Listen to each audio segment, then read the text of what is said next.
Untuk aplikasi invoice ini ada satu tambahan modul untuk produk atau item yang sifatnya satuan ya.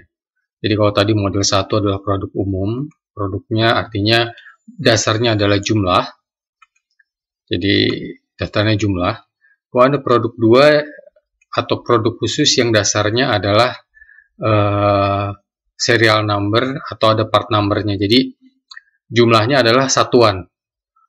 Jadi tidak secara jumlah sehingga part number ataupun serial number perlu diisikan sehingga dalam transaksi penjualannya, jadi kalau di bagian transaksi penjualan, ini pada saat mengisikan produk khusus ini akan selalu muncul pilihan pendamping identitasnya seperti part number dan serial number. Ya, jadi ada produk umum dan ada produk khusus. Oke, untuk kita mulai dari awal itu sama seperti aplikasi invoice yang produk dagang. Kita bisa isikan tanggal awal periodenya, di mana ini opsional karena hanya dipakai untuk rekap bulanan. Kemudian diisikan data usahanya di sini. Ini akan dipakai sebagai judul di invoice-nya. Kemudian bisa diisikan rekening ya, yang ingin dicantumkan di invoice. Setelah itu, jika memerlukan tanda tangan, bisa diisikan nama penanda tangan dan jabatannya di sini. Ya. Setelah dari setup usaha, kita bisa masuk ke setup produk umum. Tadi produk umum adalah produk yang dasarnya adalah jumlah. Jadi kalau kita lihat ke stoknya, di sini ada rekap stok umum. Ini ada awal masuk, ini ada stok awal, kemudian ada jumlah masuk, kemudian jumlah keluar, ini penjualan, dan ini saldo akhirnya ya. Ini tambahan, sifatnya fitur tambahan. Karena di sini di penerimaan stok, ini juga hanya diisikan jumlah, tidak ada harga dan lain-lain. Kita kembali ke produk umum ya. Ini tinggal diisikan, bisa dilihat di file contohnya ya. Ini saldo awalnya jika ada dimasukkan. Setelah itu kita masuk ke produk khusus. Produk khusus kita bisa mengisikan kategorinya. Jadi kategori ini adalah penjumlahan. Tadi sebagai contoh ini toko komputer. Misalnya kategorinya adalah laptop Toshiba. Kemudian unitnya adalah buah. Kemudian saldo awal di sini tidak perlu diisi karena dia akan menjumlah dari jumlah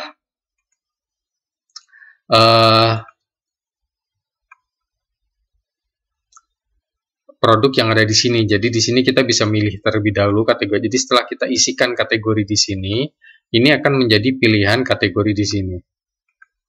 Ya. Setelah kita isikan kategorinya, kita bisa isikan part number atau serial numbernya. Ini bisa diganti ya. Maksudnya apakah ini part number, serial number, atau ID-ID lain yang sifatnya satuan, seperti mungkin nomor barcode atau lain-lain, silakan dimasukkan di sini. Ya. Ini kalau ada yang dicoret seperti ini, artinya barangnya sudah terjual. Ya. Jadi kalau kita lihat di bagian penjualan,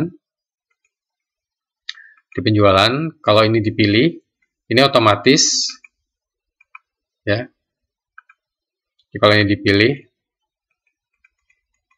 ini akan otomatis mengurangi stok ya, dan stoknya dia tidak akan muncul lagi. Jadi kita bisa memilih di sini. Kita kembali ke setup produk khusus. Kemudian untuk penerimaan, ini juga penerimaannya diisikan di sini. Jadi kalau tanggal terima ini adalah saldo awal, kita bisa tuliskan di sini saldo awal. Tapi kalau misalnya kita ada penerimaan barang baru, di sini bisa diisikan tanggalnya. Ya. Kalaupun saldo awal ini mau diisikan dengan tanggal juga tidak ada masalah. Ya, karena nanti akan dijumlahkan secara otomatis. Oke. Kemudian kalau saldo, jadi hanya untuk produk khusus yang penerimanya di sini ya. Kalau untuk produk umum, ya, ini penerimaannya diisikan di penerimaan stok di sini. Ya, bisa diisikan ada datanya di sini penerimaan stok. Setelah itu kita masuk ke setup pelanggan ya. Ini kita bisa isikan namanya di sini, kemudian data lainnya, kemudian informasi pengirimannya jika data pengiriman berbeda dengan data informasi penagihannya. Setelah itu kita bisa isikan nomor invoice di sini dan nomor delivery order. Ini bisa diisikan di depan atau diisikan pada saat mau membuat invoice ya.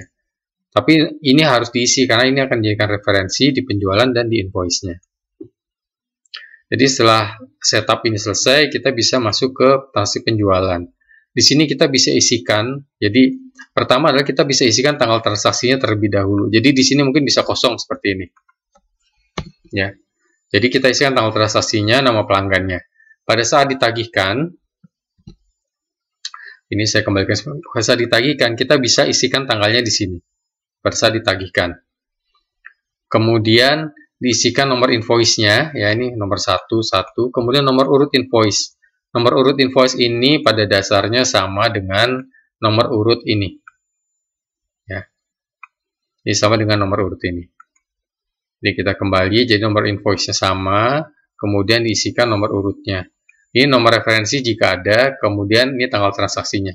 Kenapa di sini ada tanggal transaksi dan tanggal invoice? Karena di sini memungkinkan untuk mencetak invoice yang transaksinya dilakukan di waktu yang berbeda. Ya, ini kan sepertinya ada WO1, WO2. Tidak ditransaksikan bersamaan tapi di waktu yang berbeda. Sorry, barangnya tidak transaksinya tidak bersamaan tapi waktunya berbeda. Satu tanggal 1, tanggal 20.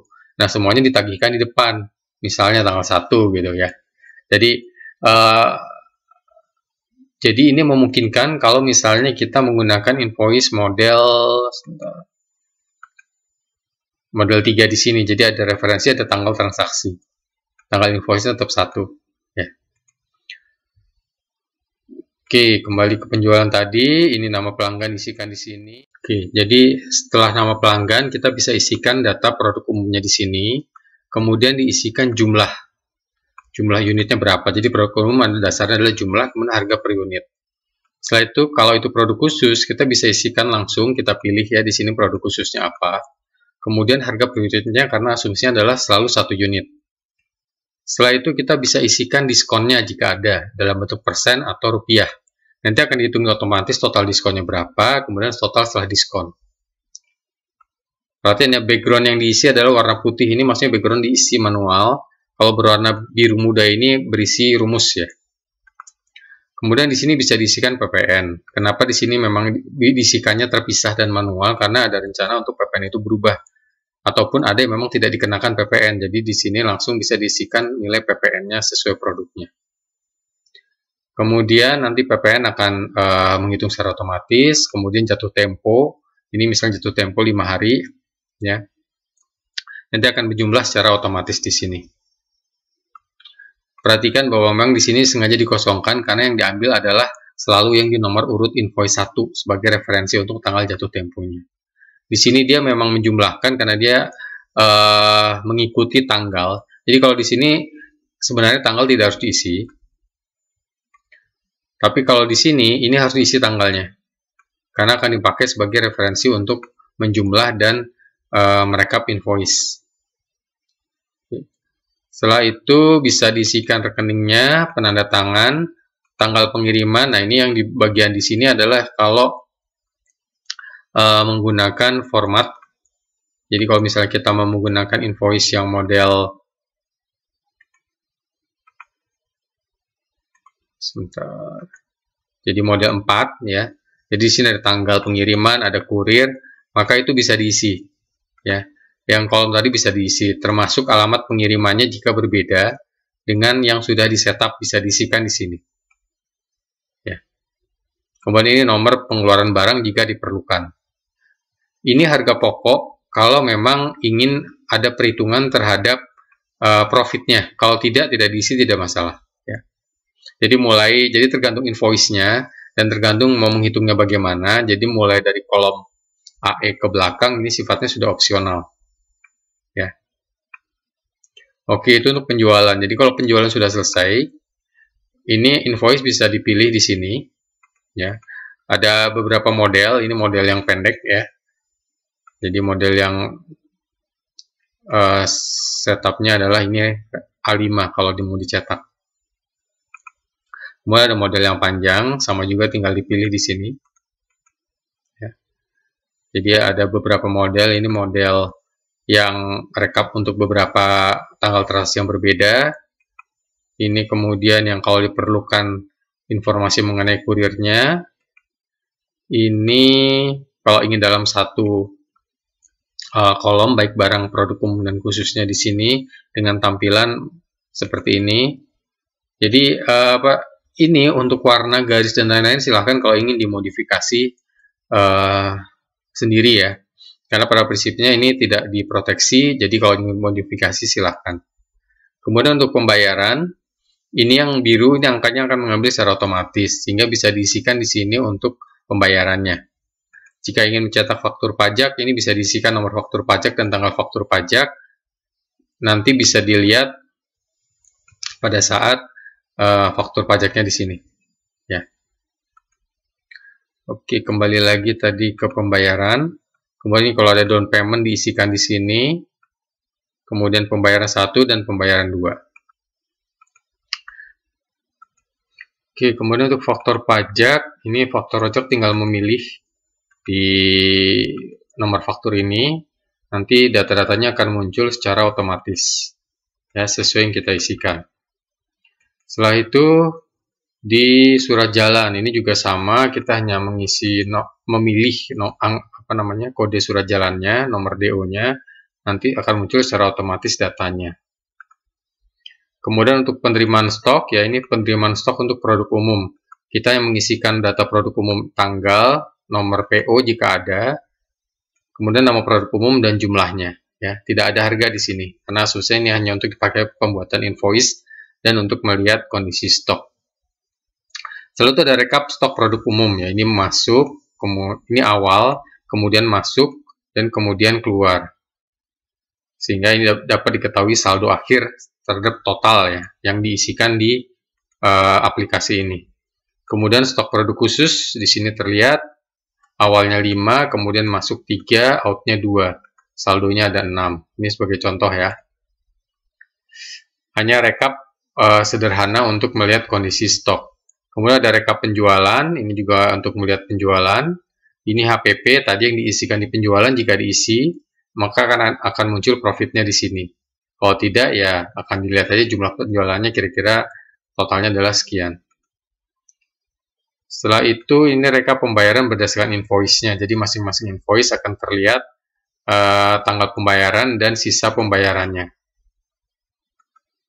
Kemudian ini rekap berdasarkan pelanggan. Jadi satu pelanggan mungkin punya lebih dari satu invoice. Ini direkap di sini berdasarkan pelanggannya. Jadi bisa dilihat berdasarkan invoice maupun berdasarkan pelanggannya. Mau ada rekap PPN di sini. Kemudian ada rekap bulanan ya. Transaksi bulanan. Kemudian transaksi per pelanggan. Ini jika kita ingin melihat transaksi per pelanggan. Jadi misalnya punya pelanggan yang sering membeli, kemudian punya lebih dari satu invoice, dan ingin dilihat status pembayarannya bagaimana, bisa dilihat di modul yang ini. Oke, itu saja. Mudah-mudahan cukup jelas.